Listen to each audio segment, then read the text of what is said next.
மொத்தத்துல பத்தியும் நீ யாரு, உனக்கு எத்தனை பொண்டாட்டி, உனக்கு எத்தனை இது இருக்கு, நீ யாரு கூட எங்க போற, நீ குடிக்கிறியா, நீ இல்லையா, இதெல்லாம் பத்தி பேசிட்டு உட்காந்தனா நாட்டு மக்களுக்கு நன்மை நடக்குமா எங்கேயாவது? சீமான் அதுக்குதான் கட்சி வந்தாரா இல்ல மத்த கட்சிங்க அதுக்குதான் கட்சிக்கு வந்தோமா? இது தேவையற்றது.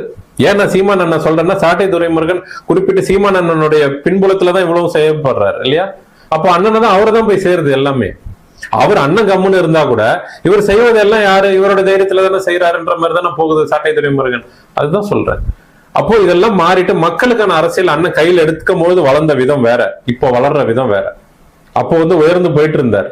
ஏன்னா அப்ப மக்களுடைய விமர்சனம் மட்டும்தான், மக்களை பத்தின சிந்தனை மட்டும்தான். இப்போ தனிப்பட்ட நபரை, அவர் விஜய் அண்ணனை பத்தி அவர் பேச ஆரம்பிச்சிட்டாரு, இவன் டிவிகே பத்தி எல்லாமே சாட்டை துரைமுருகன் பேசுறாரு. இதுதான் நடக்குது. இதுல எங்க மக்களுக்கான அரசியல் இருக்கு? இல்லையே. அப்போ அவர்களை தாழ்த்தி கொண்டாரு. அதனால இந்த மாதிரி சம்பவம் நடக்கிறதெல்லாம் நாம எப்படி நடக்கிறோமோ அப்படிதான் நமக்கு கிடைக்கும். அதனால இதெல்லாம் ரொம்ப சாதாரணமான ஒரு விஷயமாக இன்னைக்கு போயிட்டு இருக்கு. நாகரிகமற்ற அரசியலா போயிட்டு இருக்கு.